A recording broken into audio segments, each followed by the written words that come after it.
नमस्कार दोस्तों। आज बात करते हैं भावना और विचार का हमारे जीवन में सुख दुख पर प्रभाव।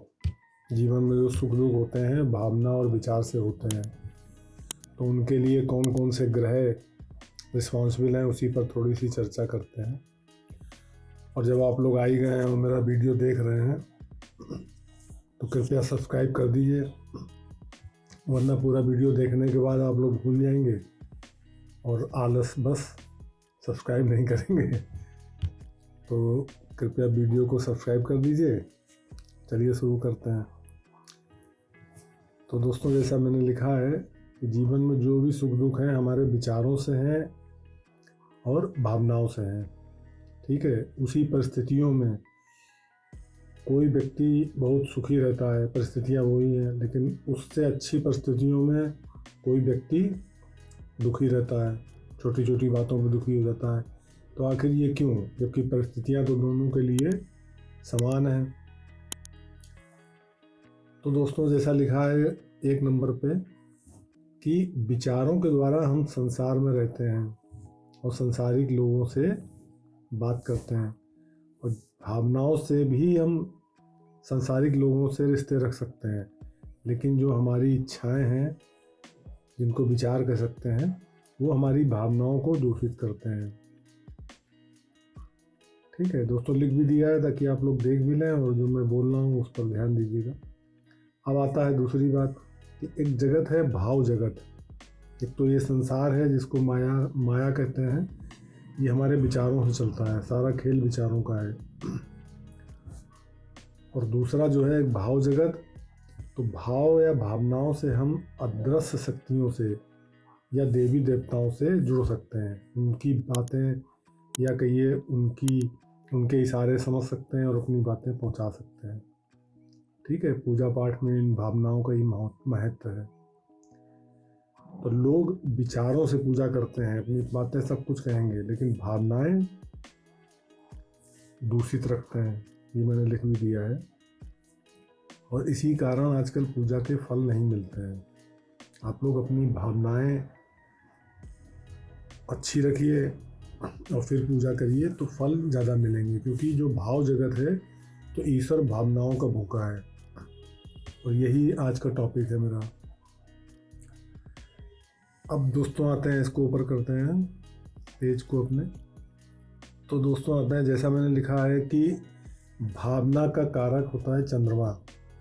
ठीक है, और पाप ग्रहों के चंद्रमा के साथ आने पर भावनाएं दूषित हो जाती हैं। या तो पाप ग्रहों की दृष्टि हो या पाप ग्रह चंद्रमा के संग बैठ गए हों। जैसे कहते हैं ना दोस्तों, संगत का असर, कि कोई एक बच्चा कितना भी अच्छा है, लेकिन अगर उसकी संगति गलत लोगों से है तो धीरे धीरे वो भी वैसे ही हो जाएगा। तो ऐसे ही है, चंद्रमा भावनाओं का कारक है, लेकिन जब इसके संग पाप ग्रह आ जाते हैं तो चंद्रमा की जो भावनाएं हैं हमारी दूषित हो जाती हैं। और जब शुभ ग्रहों के संग चंद्रमा आता है तो भावनाएं अच्छी हो जाती हैं।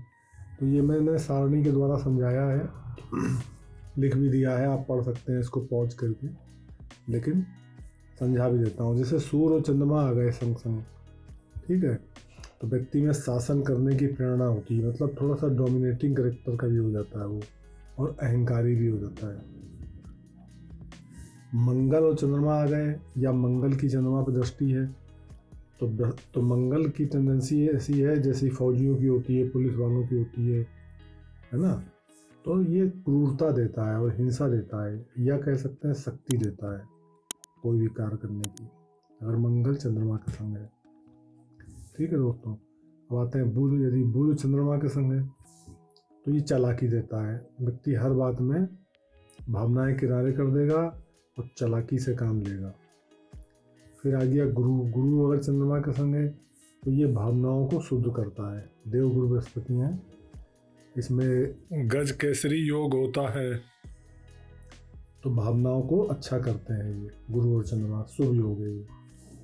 फिर आता है शुक्र और चंद्रमा। अगर चंद्रमा पे शुक्र की दृष्टि है या पास पास है दोनों, तो ये व्यक्ति को अत्यधिक भावुक बना देते हैं।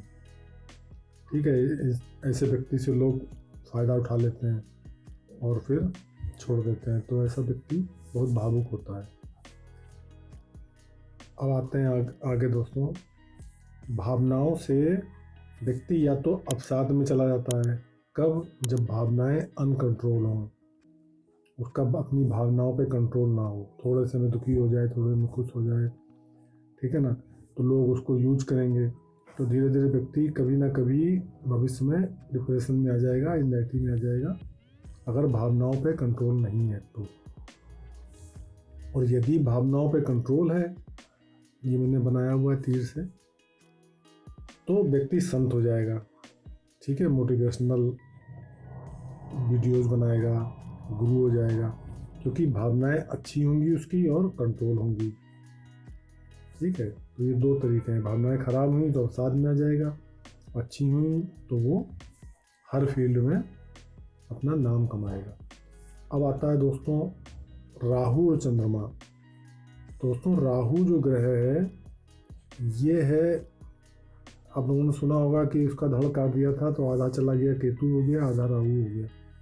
तो राहु केवल सर है, तो ये केवल विचारों का जनरेटर है। राहु जहाँ भी बैठते हैं, जिस भी खाने में बैठे होंगे, व्यक्ति वहीं के बारे में हर समय सोचेगा, विचारों की लहरें चलेंगी।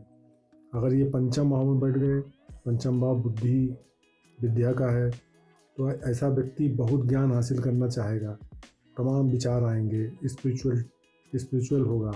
लेकिन अगर उन विचारों में सामंजस्य नहीं हुआ, सही ज्ञान नहीं मिला उसको, सही नॉलेज नहीं हुई, तो फिर ये चंद्रमा को दूषित कर देगा, फिर आदमी जो है भ्रम का शिकार हो जाएगा।